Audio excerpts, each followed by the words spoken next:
Bharatiya Janata party के यादव नेता और केंद्रीय गृह राज्य मंत्री नित्यानंद राय ने आरजेडी का नया नामकरण किया है। नित्यानंद राय ने आरजेडी को दलित विरोधी बताया है। दरअसल आरजेडी के विधायक भाई वीरेंद्र और सचिव जो दलित समाज से आते हैं, उनके बीच बातचीत का एक कॉल रिकॉर्डिंग सोशल मीडिया पर वायरल हुआ और उस कॉल रिकॉर्डिंग के वायरल होने के बाद सचिव जी एसी/एसटी थाने पहुंच गए और उन्होंने आरजेडी विधायक भाई वीरेंद्र के खिलाफ एसी/एसटी थाने में मामला दर्ज कराया, जिसके बाद राज्य की सियासत में लगातार विरोधी खेमा की तरफ से आरजेडी को कहा जा रहा है कि आरजेडी मतलब दलित विरोधी।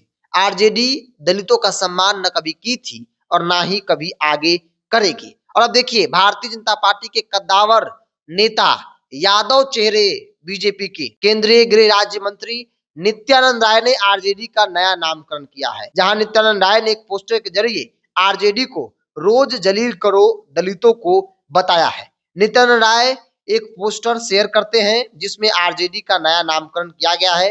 नित्यानंद राय लिखते हैं कि दलितों वंचितों का अपमान लालू प्रसाद यादव जी और आरजेडी की पुरानी आदत है।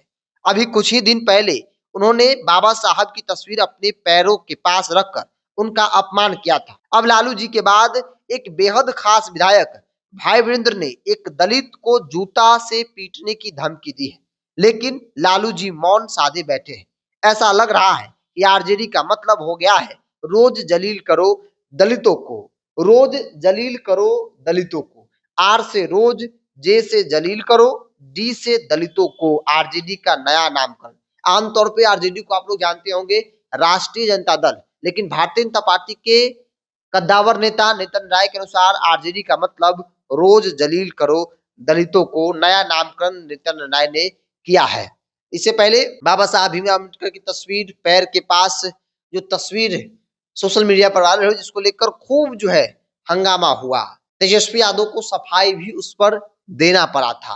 भारतीय जनता पार्टी हमलावर हो गई और कहा कि यही बाबा साहब का सम्मान है। आरजेडी है, कहती कुछ और है, करती कुछ और है। चिराग पासवान ने भी, तमाम दलित नेताओं ने एनडीए के उनके तरफ से भी निशाना जो है वो साधा गया था। और अब भाई वीरेंद्र के वाकया को लेकर सोशल मीडिया पर कई बड़े सवाल राजनीतिक तौर पर भी खड़े किए जा रहे हैं कि ये आरजेडी का असली चाल चरित्र है, जहां अधिकारियों को, कर्मचारियों को ये धमकाते हैं। एक दलित समाज से आने वाले पंचायत सचिव के साथ जिस तरीके से बातचीत हुई, जिसका कॉल रिकॉर्डिंग सोशल मीडिया पर वायरल हुआ, जिसके बाद अब नित्यानंद राय ने आरजेडी का नया नामकरण जो है वो कर दिया है, जहां नित्यानंद राय ने आरजेडी को दलित विरोधी बताया है। अब देखने वाली बात होगी, क्योंकि नित्यानंद राय कोई छोटे मोटे नेता नहीं है, भारतीय जनता पार्टी का एक पिलर है, एक बड़े नेता है। उनके इस नया नामकरण के बाद आरजेडी किस प्रकार से रिएक्ट करती है, ये देखना बड़ा दिलचस्प होगा। बहरहाल आप क्या मानते हैं? नित्यानंद राय की बातों से आप कितना इत्तेफाक रखते हैं?